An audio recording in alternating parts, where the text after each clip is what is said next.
southeastern Washington. So if you follow that glorious river all the way down, and by golly, it starts to turn a little bit north again. My folks live in Plymouth, just above the river. Really? South Benton County. Y'all folks fishing people? My folks are not fishing people. My folks are about as blue collar as they come. My mom's in her late 60s, and really? she has a CDL still, so she's a tough cookie. Oh, wow. There you go. So, Ron, whenever you're ready, let us know. Amanda, we don't generally just jump in. I usually take a little bit of time to get to know the people who I spend some time with. And I'm saddened that I didn't take a minute or two to get to know you a little bit better. But we're going to know each other on the fly. We're going to build this bike as we ride it. I like that, John. Okay. We'll be agile. They're good. Yes, I like that. I'm a former therapist. I don't know if you know that or not. No. And I know as a society we gauge people usually in the beginning, and especially as employers and employees and colleges and all that, we look at IQ in people, right? They got to be smart, right? But then we recognize that you get a bunch of smart cookies. There's always a lot of emotional problems that go under that box of emotional. A smart cookie. So we looked at EQ. And now today we look at something a little bit different. The ability to be able to adapt on the fly. Mm-hmm. That is one of the characteristics that I think that we're really excited about these days with people. And that is those people who can come into a space and adapt and adjust. And to me, when I hire people, I definitely look at their ability to do that.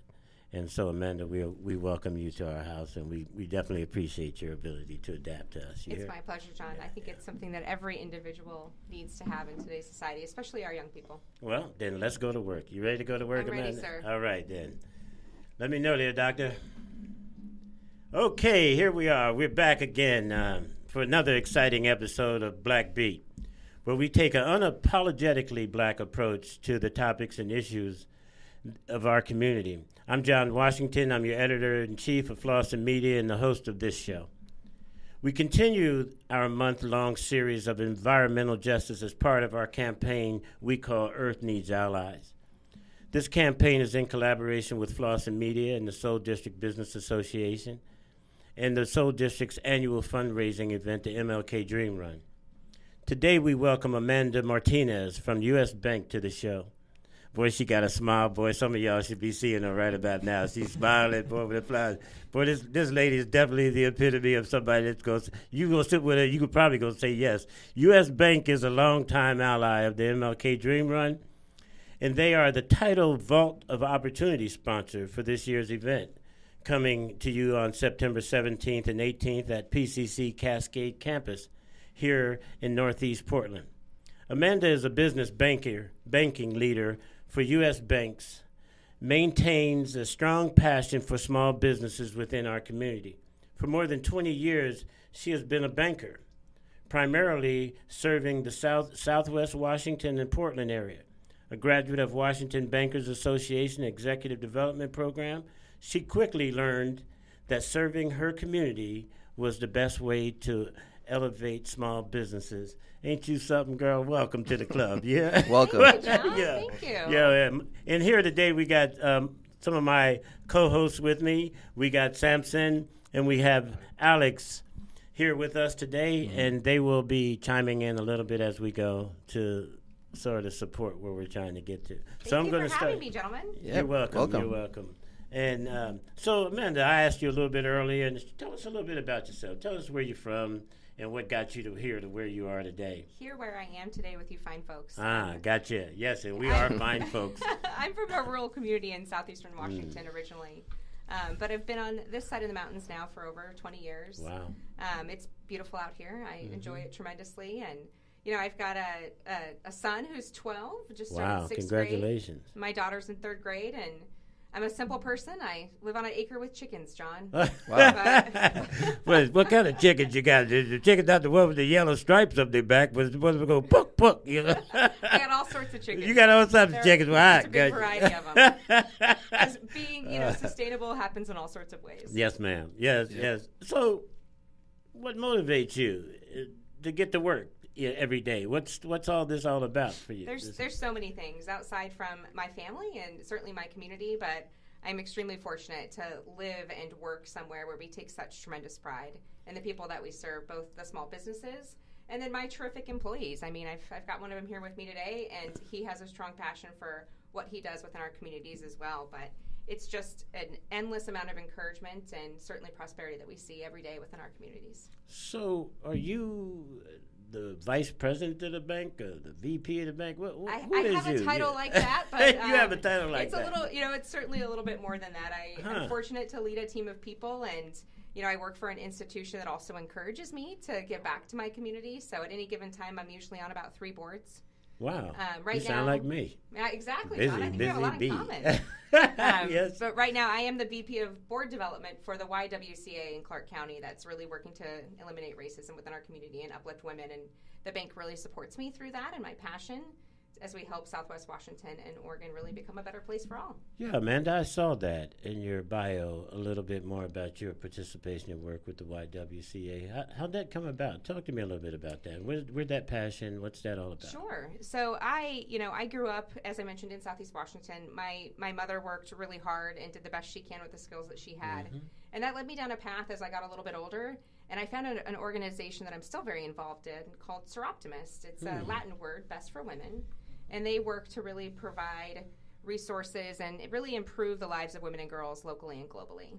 Wow. I started with them, and it really kind of snowballed, and I was starting to think, how can I help other women in our communities? Because it's not just high school girls that need a leg up in education. Yeah. There's women coming in on domestic violence in their 40s and 50s that need to go back to school and kind of reskill and retrain because they've never had to work before. Wow. And now they're given tremendous opportunity, and we're able to support them in all different facets. So how does your involvement in the civic part of your life, community part, how does that and banking sort of come together? What intersection do they come together, and what do you see? It's about a bank or an employer that really wants to do better within the communities that they serve, and that's such a unique thing about U.S. Bank. Yeah. They really take it seriously. They listen to employees and say, hey, my community needs this today. Can I participate in Y? Can we do more of X? And they really feel the need to make sure that not only are they supporting their clients and their shareholders, but the employees that are intrinsically involved in everything that they do to really make sure that they're playing as much of a role in their community as possible. Wow. And we do have a little bit of understanding of the history of U.S. Bank. I mean, I think that U.S. Bank was founded and established here in the district, weren't they? One of the first branches? I was at an event on Tuesday night in our historic Oregon branch downtown that's been there since 1917. It's a beautiful building. But actually, we had an event in that bank, in the building there. I think one of our, we had some kind of a major event at that bank down there that you guys got downtown. But wasn't there something to do with the U.S. Bank in the Northeast and their founder? They're one of their original branches were here in the Northeast? And that's why U.S. Bank was such a philanthropic part of the Northeast? Not that I'm aware of. I know U.S. Bank historically has, forgot what it was called, but God, I can't remember the name of it. But in regards to Northeast Portland, I don't know what the correlation would be to that. They were very philanthropic here. I know that. Absolutely. For years, and when you consider the fact that you claim and tout the fact that you have put out $43 billion in environmental beneficial business opportunities, you need to tell me a little bit more of that. Tell us what that entails. That's a big number, lady. It is a big number. And it's continuing and ongoing. Oh, really? It's well, really we got to figure out how to get a part of that notion there, girl. It's a balanced approach. So much of it is around kind of education and partnership and some of the climate change action that's occurring. But we're really working continuously to reduce the impact on our environment and really just decrease our use of the natural resources so that we can engage responsibly. But, think about it from our perspective. If we can help our clients reduce their carbon footprint by improving our mobile app, saving them trips to the bank where they don't have to get in their car and head down to a physical branch, that helps reduces everyone's carbon footprint. Wow. I never even considered that as being how the ally work would be with that kind of thing. I mean, so how's all that working itself out for you? I mean, how you guys actually seeing some significant improvements in terms of some of the endeavors you got around this environmental stuff? Yeah, it's interesting. Our app has been rated one of the number one apps and most downloaded, so that people can really bank at where they're at. And so being able to deposit a check or transfer funds or do some even more intricate transactions without making a trip and getting in your vehicle and going to the bank. And then we've even improved it for our small business owners. We've got the ability for them to deposit checks directly from their office to save, their bookkeeper or, their controller from driving to the bank. So we're really trying to look at it at a holistic approach and how do we really provide the products and services that are going to help with the biggest impact. So are you seeing any kind of significant growth in the business sector as a result of this? I mean, and what types of things are you seeing as a result of it? It definitely does reduce the footprint within our facilities. And the carbon footprint? Yeah. Well, it's people aren't coming in as often because they're doing so much of it electronically. Okay. We've been able to really build up and have a more robust approach. Wow. So, that's going to open up a can. That we got to go down this. I mean, because when you think about some of the difficulties bridging the communication gap between the BIPOC community and the traditional communities that we both participate in, and the fact that when you think about the earth, carbon footprints, and you think about hug a tree, any of these types of organic conversations. For me, you smiling, but for me, I always think white people, right? I mean, it's not what I think that's what white people have. This is a white people's conversation, right? I mean, you hear it all the time in my house. I hear them, my brothers, my sisters. What are you talking about, this hug a tree stuff? That's those hippie people that are always talking about these types of things. How are you bridging that? How are with BIPOC community? How are you sort of hedging your bet in that dialogue and that communication, and how is that being rolled out, and how are you engaging it, and how are you getting people who historically was not, even though historically we've always been a part of that kind of stuff, farmers, we've always been servers of some kind to the earth and all of that. How are you rolling this thing out and getting people to buy in, and are you reaching those demographics that are historically hard to reach with this kind of dialogue? So much of it comes down to the education. We start with our staff and really trying to provide them with the benefits that it'll have to our clientele. And then we really empower our staff to engage in our clients when they do come in and say, can I show you something new?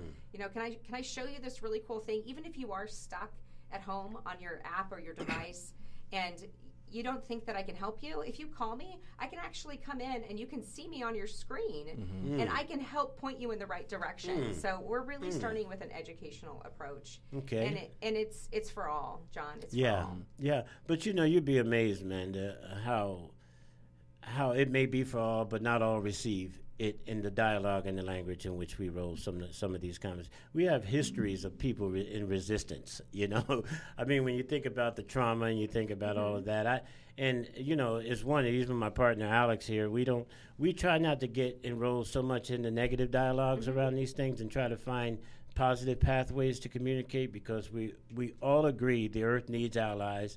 We all agree that there ain't enough trees for us to keep breathing for another 100 years, so we got to figure out some kind of way to make some adjustments, right? But that dialogue expands its way all the way out.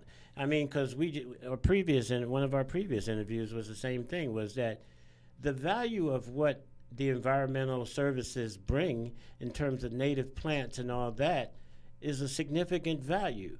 But how is that received in the black community historically that have had people come in, redline them, take away their houses, destroy their businesses and all that stuff, and disguise it with these conversations as a disguise? But yet for them, they're fearful. They don't know how to address this. We don't want to let you in our house. We don't want to let you look around our community because you think you might going to take something or whatever. So how do we begin to bridge these dialogues that, for us, we all believe that we need more trees. We need more greenery. And so I was just telling that. I was saying, guys, historically, if you walk right through the Northeast, you could always sort of determine to some degree, not always, not 100%, but for me, I'm almost getting pretty good. We can determine what race of people live in the house that we're looking at. okay? And historically, a lot of the black communities' houses is that for some odd reason, with all the historical barriers and issues and all that, the improvements on the home have not been made. But the significance of adding greenery, native plants, and all that is a real significant reality because of drainage. It helps better air quality, all these types of things. So I think that it's really important that we continue this dialogue and try to bridge that gap with those communities that historically have had a hard time receiving this information. So I really John, respect it. This community is so lucky to have you because I can just tell that you're such a great advocate and a bridge to share some of those messages. Oh, you're in banking. I can see that now. She's just too good, Alex. You know? I'm a mom. Oh, God, all those beautiful things. I'm pretty sure banker's probably like fifth on the list. Oh, you wear it well, girl. You wear it well. So, Alex, jump in here, man. Well, so, I mean, some of the things that I was thinking about is, so, within the bank, sometimes there's like specialized lending programs, right? It might be, I know U.S. Bank does something for doctors, right? If you're a doctor, dentist, or specialized lending programs, car dealerships, and things like that. Some of the trends that I've seen with these other banks that want to get involved on this environmental justice piece are starting to create specialized programs or specialized lending for small businesses that are particularly in that sector, right? So I don't know if you've got a manufacturer for solar panels or a business that handles some sales for energy cost efficiency or something like that. I see a lot of community banks, credit unions, those type of banks getting a little bit more involved on that. Do you see that something that's coming along for the bigger banks, bigger commercial banks? It doesn't have to be U.S. Bank in general, but just some of the bigger commercial banks as well? Well, it's definitely on the radar for a lot of folks. I mean, we've got some initiatives where we're starting to provide and investing in green initiatives for organizations and nonprofits that are working through that lens. Mm-hmm. I think we've done about $1 million already with this program, and 2 here in Oregon. $1 million businesses or $1 million $1 million in funding across our footprint for businesses who are involved in some of those, who are taking up that initiative for the green approach. And in Oregon, I just learned that we invested in Earth Advantage, which delivers unique green construction workforce training for Black and Indigenous peoples, and the full BIPOC community, at-risk youth, and previously incarcerated individuals as well, to really help some of these folks that are within our Portland metro environment have some of those Green Initiative John training skills so that they can go take part in some of those wonderful organizations. Okay. Yeah, so I mean, because the reason I bring that up is Fawn and I, what we're working right now is with ODOT. They're going to be getting some federal funding pretty soon for the car charging stations that they're going to be setting up all over Oregon. That's $100 million they passed. So one of our focuses is starting to work with a lot of some of the small local businesses here, primarily within our district, in different areas, whether it's the construction piece of it, the workforce piece of it, and things like that. And we're, in addition to them getting that funding, they're going to need some bigger scaled banking. So we're kind of trying to position them to be able to be prepared for that. I mean, it's right at the beginning of everything. So maybe, within the next year or two is kind of where everything's going to be full-fledged. So we're trying to figure out how we can prep them for that. In addition to getting those grants, how can they be ready to be bankable? Ready to be bankable? Absolutely. I think the conversation starts today, Alex. Yeah. I know that we have a group of bankers that would just love to meet with them and talk to them and talk about what it takes to get started and build some of those basic building blocks, so that in a year when they're able to get some of those contracts, maybe we can connect them with the folks that are working to train the workforce on some of these green initiatives. But the conversation starts today, and I think that I've got Tyler here with me today, and I know he'd be happy to speak with any of them. Absolutely. Yeah, I mean, so that was one piece of it for me. And then the other part is, again, when I was a banker, and the famous quote in the banking industry is that I was an accidental banker, right? Like nobody grew up saying I wanted to be a banker. One of the challenges that I kind of faced when I was in banking is, by the time people came to me, there was a lot of things that they didn't kind of have already in place, especially like on the lending side. That's always like the number one thing that they need is money, right? So what I'm starting to understand now that I work from a grassroots perspective, as opposed to kind of like a bigger commercial banking side, is the challenges faced with kind of trying to find them some of that money, right? So I see a lot of initiatives in regards to like mortgages and things like that. Are there any initiatives planned for anything like that on the small business side in kind of trying to help people receive some funding or? Yeah, we're really looking at it again as kind of a holistic long-term approach. And so, whether it be from the grant process when we're trying to either focus on a green initiative or bringing in more of the BIPOC community, but it all starts with a conversation. And, as a reformed banker, and I know myself as an accidental banker, I was going to be a social psychologist like our buddy John here. Yeah. But I think I did behavioral modification. Behavioral modification. Now I'm really in for it, John. A lot of it really starts with the conversation and, coming and walking into a bank. You trained a lot of chickens, I know. No, I'm just kidding. Go for it. Walking into any local branch here within this community and saying, I've got a great idea. I want to start my own business. Can I sit down for 30 minutes and talk to someone who can help me? And I guarantee you that there's not a bank on this street that wouldn't be willing to have that conversation.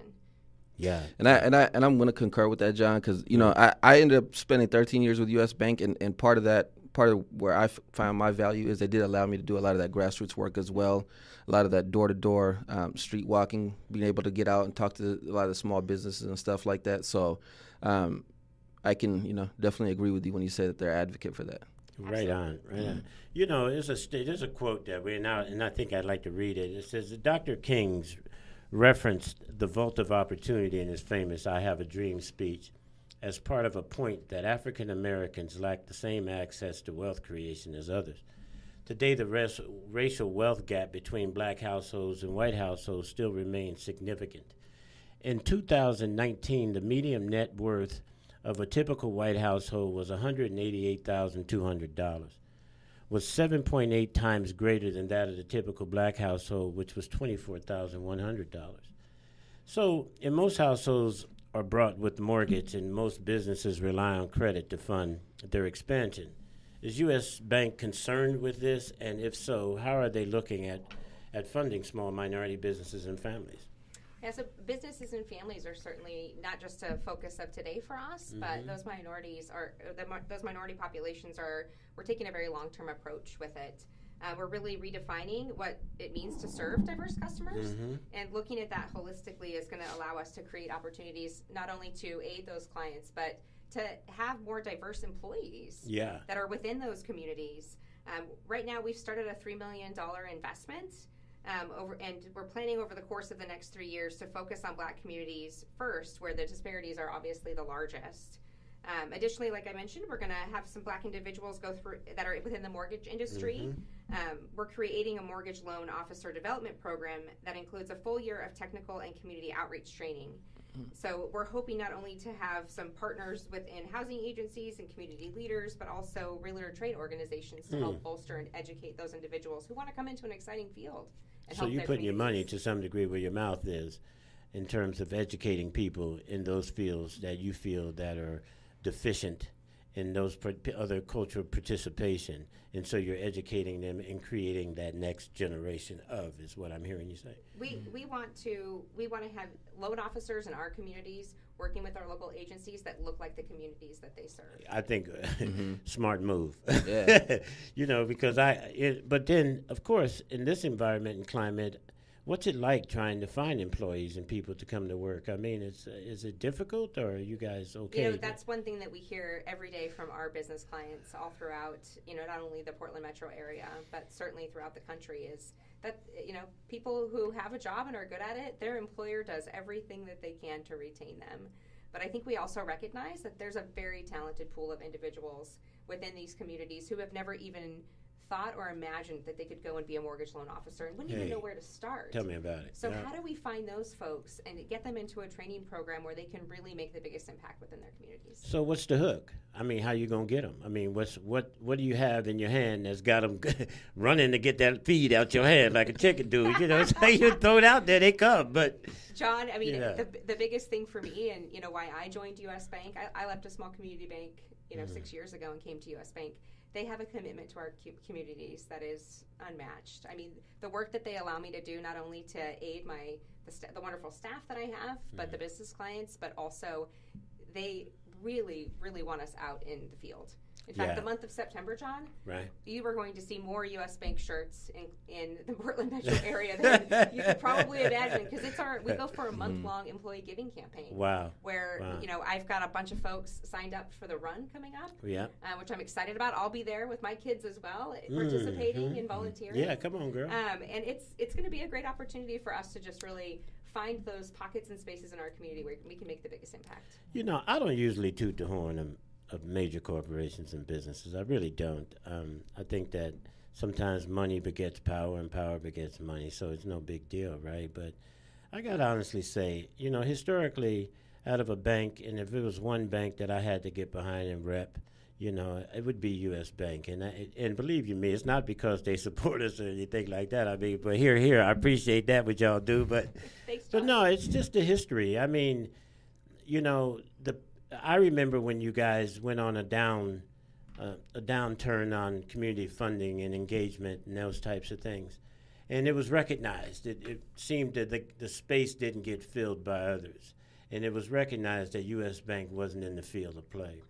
And then after a while, it seemed like something changed about you guys, and you brought some real players back to the table, and they came into the community. And they wasn't coming in here joking. They were serious about what they came in here to do, and they did accomplish that relationship with the community that still to this day, after they may not be around, that relationship with the community is still intact with U.S. Bank. And so I'm impressed with that work that you guys have done historically and over the years, and especially supporting the community as we go. So important that when that man comes from behind this thing, he needs something from you, trust me. So, but no, again, I appreciate that again, Amanda. And so talk to us a little bit about what the next generation of entrepreneurs look like to you guys, and how you plan to support their coming up. I mean, are coming out, or what are you going to be doing with the next generation of people? This next generation of entrepreneurs is going to be nothing that you and I have ever seen, John. The hope is that they're way smarter than us, quite frankly. Yeah, the IQ. They've got the IQ, but it's our responsibility as that older generation to make sure that we're giving them that EQ. Oh, yes. The emotional intelligence. Get over there, boys. Sit down. Is going to be huge. Yeah. But, they expect more. They expect more from every service provider that they touch. They want us to be agile. They want us to quickly develop products and services that meet their need. And they want them to be intuitive. They want them to anticipate. They're so used to living with those devices at the end of their hands that they want them to anticipate the needs that they, as small business owners or entrepreneurs or individuals, need. And I think we're gearing up for that. Well, right on, Amanda, because I think that's kind of really one of those important things. I mean, but you still have to feed us old people with the money. I mean, because I tried to get up on these PCs and all this. It's so funny because one minute you're looking at it online and you're going, well, gee, my banking stuff is all right, but you got to remember to have all that. I'm driving to the bank. I like my teller. you know? We approach it digitally and human combined. So right on. One day you want to be digital and the next day you need a human. Well, I need a human most of the time, Darren. All that digital stuff I'm running from, or not running to, trust me. So, Amanda, we do appreciate you for coming on the show. We really did. I mean, but before we get out of here, hey, Samson, you've been kind of quiet over there, buddy.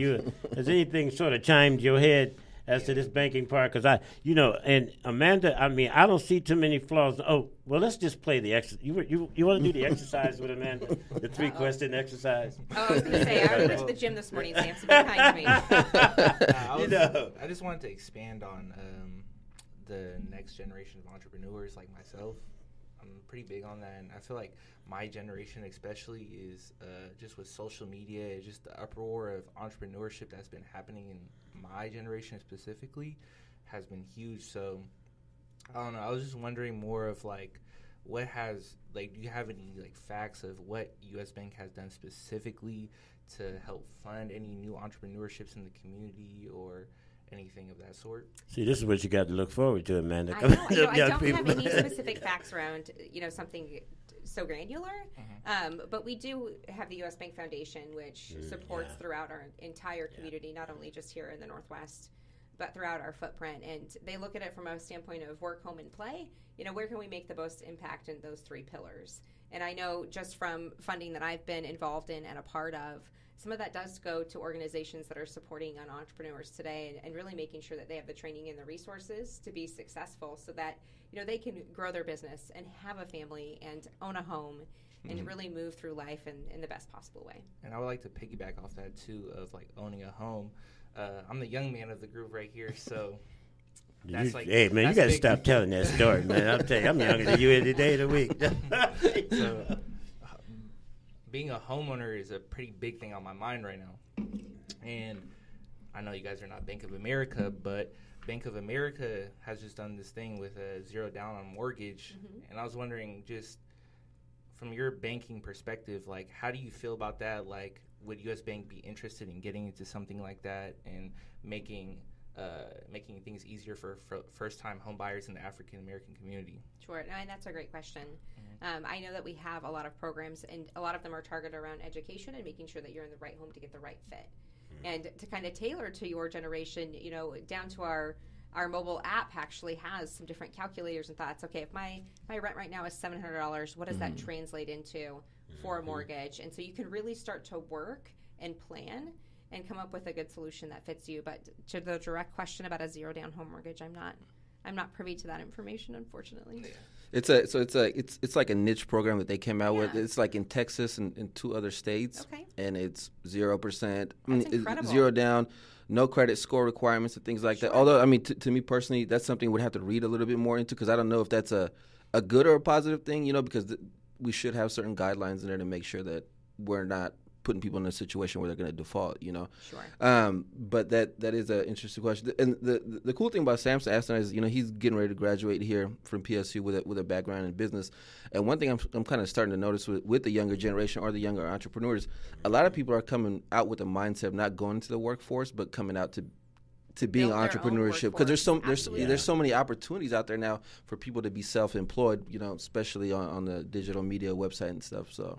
No, and it's impressive to see. And your generation, and I'm so glad to hear congratulations that you're going to graduate soon. That's exciting, Samson. But I meant when I said to John, I tell my children every day, your job is to be smarter than us. You guys are going to have a lot of problems to solve, and it doesn't just stop with, the Green Initiative and the Earth. You have a tremendous opportunity ahead of you, and I'm happy to hear that you've got the smarts within you to want to be an entrepreneur, and that's really exciting to hear. Thank you. I'm really excited about asking Amanda these 3 questions, Joe. I really am. Because she's a mom, she's a wife, she's a chicken raiser, I'm all the things, John. For all these great things. You can ask me how I like my eggs. No, I already probably know that. No. But here, these 3 questions is what we call bridge questions, okay? We find that when people come in to the studio and they're hanging out, they're usually hyped on the knowledge in which they have, and they want to shine the best they can shine. But I like the bridge, right? And this bridge has to do with the human quality of who we are. So I'm going to ask you a series of 3 questions. Okay. Well, this is going to be statements, and I want you to respond to those, okay? Speak to me about life, Amanda. Life is the greatest gift that we all get to spend time on this earth together with those that we love and to attempt to make it a better place. And that's what we should all be doing with our lives. Speak to me about death. Death is a moment in time where you get a chance, hopefully, to reflect on what you've done and those that you love and the impact that you've made, not only on the generation immediately in front of you, but those to come behind you. Speak to me about love, Amanda. Love is the most magical thing that has been placed on this earth. Whether you love, the sound of birds in the morning, or your family, or a partner, or chicken. No. My 15th wedding anniversary is next week, so now I'm going to cry because I've been trying to think of how to honor my husband in a fun way. So, love is one of the greatest gifts we can give someone. Wow. Breathe. Yeah. Now. You got your 3. Got you. And I said, do I get to ask a question? Not yet. Now you see why he was a therapist. So we got one more. We got one more, and then you get to ask a question. After this time together today that we've had, after answering those 3 questions in your head, and if you can relate what you do to the community at large and the message you believe you're here trying to relay to the community, what is it that you really want them to hear in your message today? That's a great question, John. I think for me, the message that I hope everyone hears when they get to listen to you this afternoon and our conversation is really around there's so much work to be done, but if we all strive to do it together and we all go back to our employer and we ask for them to do a little bit part of it, and we do a little bit of part of it, and we ask our family and friends to join in, we can make a tremendous impact into the communities that we all live in, and it will benefit everyone. Oh, God, Amanda.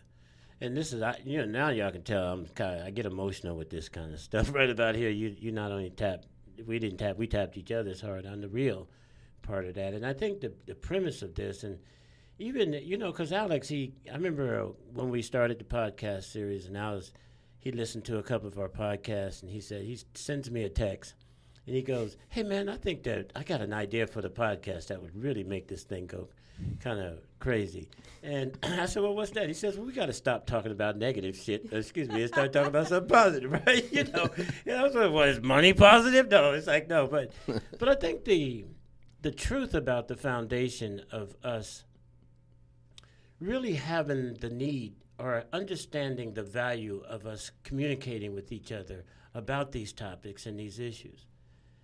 Not always this green topic is a 30th floor topic in conversation. It is affecting our lives on all levels. And when I listen to what all the politics that's out there around this, the bottom line is, out of everything that I've read and researched, the bottom line, we need more trees to create more oxygen in the atmosphere. Because we have more people sucking up the damn oxygen than we have things that deliver it to our atmosphere. You make me feel like I should stop talking. No, girl, you got a few things you need to say. Some of us need to keep talking, a little bit. But the whole notion that we're so far apart in this conversation is ludicrous. It's the fact that we all live and breathe the same air. In that we live in the same communities. And the bottom line is, a tree is equally as valuable to me as it is to you. Farm to plate to table is equally as valuable to me as it's you. Nutrition with my kids is equally as valuable as anybody else's children. So I think these topics and issues are so centered on just the realization of us being able to survive collectively. And even if somebody else figured out how to survive without everybody else, then that's great. But they still gonna need some dirt and stuff. You have to clear some of the chickens off that farm you got, and to plant a tree or something, right? So I'm as I do these interviews, the Earth Needs Allies, I become more drawn into the topic and the conversation. But I also what gets revealed was that I was never that far away from it. Mm-hmm. Because I was always a fisherman. I was always a hunter. I live in Oregon for those two reasons, by the way. You would never believe it. I was a former filbert orchard owner. When I first came to Oregon, I owned 130 acres of filbert orchard. And when I go home or go back east and I talk about filberts, they ask me, "What is that nut?" Oh, you mean that hazelnut? It's a hazelnut. Only in Oregon they call them filberts, right? Because we know what we're talking about. Yeah, a little bit. There's a variety of them. Some of the nuts are small, some of them are big. It's like chicken. Some of them are big, and some of them are small. So I'm really feeling blessed that you came on, Amanda, and shared this opportunity and this time with us and our listeners. And again, much respect to you, much respect to U.S. Bank and the work. And I'm sure, not everything is always so clean and tidy as we'd like it to be. But sometimes it's, as a former football player, it's 5 yards in a cloud of dust is just what that is. 5 yards, but you're getting closer to that end zone.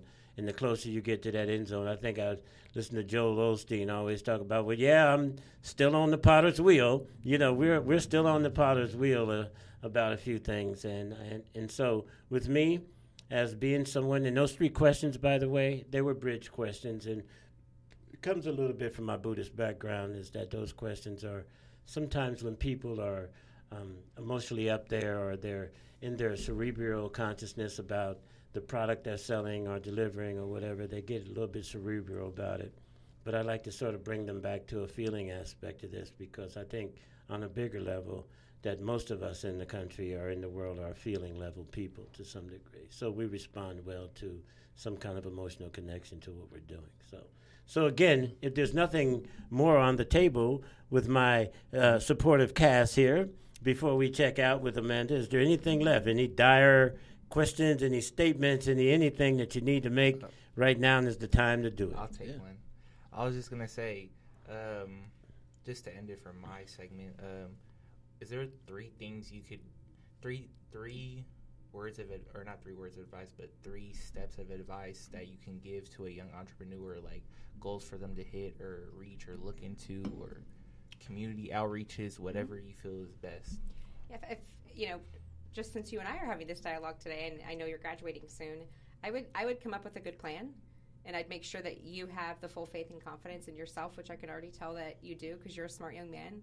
And then second, I'd be prepared to pivot and adjust when you need to, and pause and reflect often. That is really important for small business owners to recognize is, all right, I need to pause, I need to reflect on this, and make sure that I'm doing that often enough along the way. And then third, gain support. I mean, the beautiful thing about human beings, especially this next generation, I tell my kids all the time, you're going to live to be like 125 years old, hopefully. No one expects you at 22 to know everything. Reach out for help. It's not a sign of weakness or lack of confidence. It's a sign of strength. And the more information you can gather and the more support you can get, the more allies you have on your side. I love it. Hey, thank you for coming on Black Beat today. Wait. I get a question. Oh, okay, you get one. I get one question. Get one. Yeah. Okay. You only get one? No. I only want one. Okay, go. Okay, do it. ready, John? Oh, go for it. John, if you had your choice, would you be a ninja or a pirate? You know, I think I've heard this somewhere. Would I be a ninja or a pilot? Or a pirate, you said? Wow. I think I'd be a ninja. Why? Because of the stealth movement, the coordinated effort to blend in with the fabric of this life. To go stealth and to be significant in that stealthness. To influence things from the backdrop, not necessarily from the foredrop. Good answer. I can see your influence all over this community, John. It's incredible. Thank you. Much respect to you, sister. We appreciate you being on the show. pleasure. You hear? Oh, yeah. Hey, welcome to See Y'all Later. Black Beat today with Amanda from U.S. Bank, Earth Needs Allies, and Small Business Community. That is for today on Black Beat. Come check us out, and the show is available through Anchor, Spotify, and Apple Play, and more. Look, my heart always sort of sings at the end of these things, but Amanda seems to bring that out a little bit more. She's definitely gifted with what she come to the table to deliver. So for those of you who are listening to this, there's some opportunities out there with y'all with U.S. Bank. I suggest you guys reach out and touch somebody. You hear? I appreciate you. Thanks for coming on the show, sis. Thanks, man. Yeah. And in my cast,